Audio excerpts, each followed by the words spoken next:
Welcome back. Now that we know what we are building, let's get the code from the Git repo.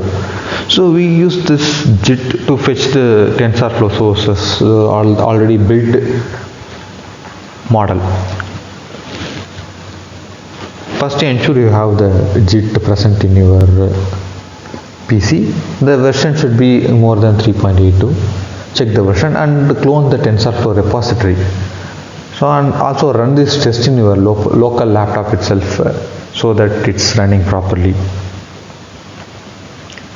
So this Git already present model gives us an example without building this model which we have already discussed. We'll be able to run this simple program in our Arduino easily. And also other models examples present in the TensorFlow repository, you can test it out yourself. And in further videos, we'll explain those examples and how to run it. Yes, with Git, you can actually clone this TensorFlow repository which has the models in it, and also our Hello World model also present in there. You can actually go and run it for yourselves. Without building the model, you can actually run it just by downloading it from the Git.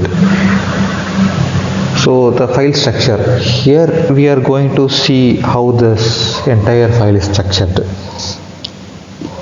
Each example has its own structure. So here we are having this structure, and the main one is main.cc, this entry of our program, and also the functions.cc, which defines setup and the loop for the Arduino. And next is output handler, displays logging output. Here we are going to display it using LED. And next is our model.cc, which we have trained the sine model, converted into XSD, this C array using this XSD. We can actually replace this sine model.cc with your own model and test if it's working or not. The structure is modular. The model interpreter output are separated. That makes it easy to swap the models and adapt for the different hardware. So this is the building blocks of any TensorFlow Lite Micro projects. It should have one main program, functions and output, and also have a model which the trained model is placed. Mapping our model.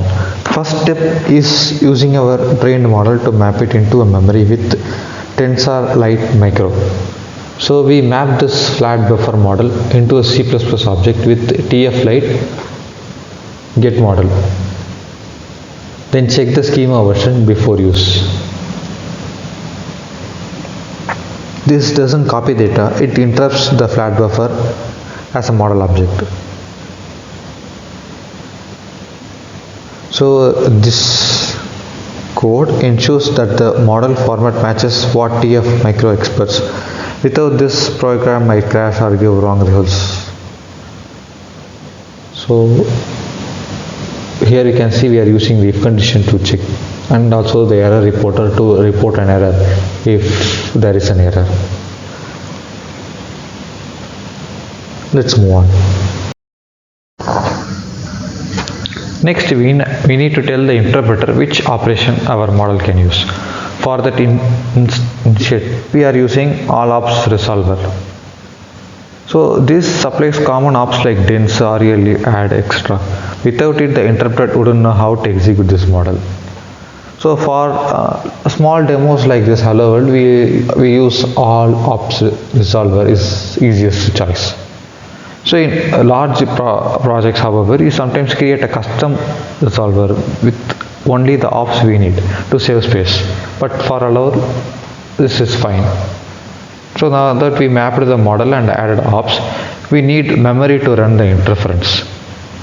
Let's talk about the Tensor Arena. So defining Tensor Arena.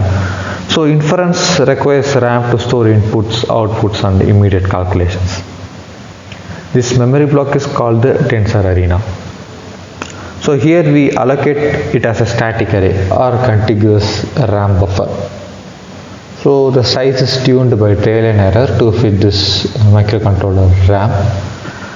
Here the code we are using is, for example, arena size is equal to 2 into 1024.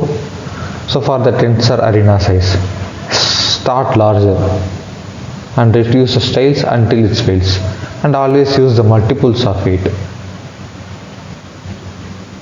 So for Hello World 2 KB is enough. For bigger models we may need tens of KB. Think that Tensor Arena as a classroom where the model works. All input, output and nodes have to fit inside. If the room is too small, inference fails.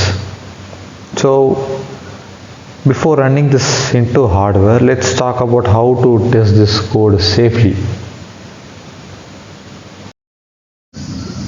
This is where the micro test framework macros comes in. So testing is essential before deploying it in a device, always. So TensorFlow Lite Micro provides a small test framework using macros.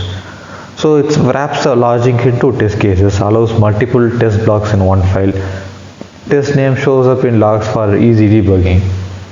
So this makes the code clean, testable, modular. More importantly, it catches runtime issues early. So we encourage to run tests on PC before flashing it on a microcontroller. This saves several hours of debugging in the microcontroller. In professional workflows, these tests are run in continuous integration. Every code change is tested automatically, and each test cases are also saved for our future purposes. Thank you for following along. In this next session, we will actually run into the writing inputs and invoking the interpreter and reading the outputs.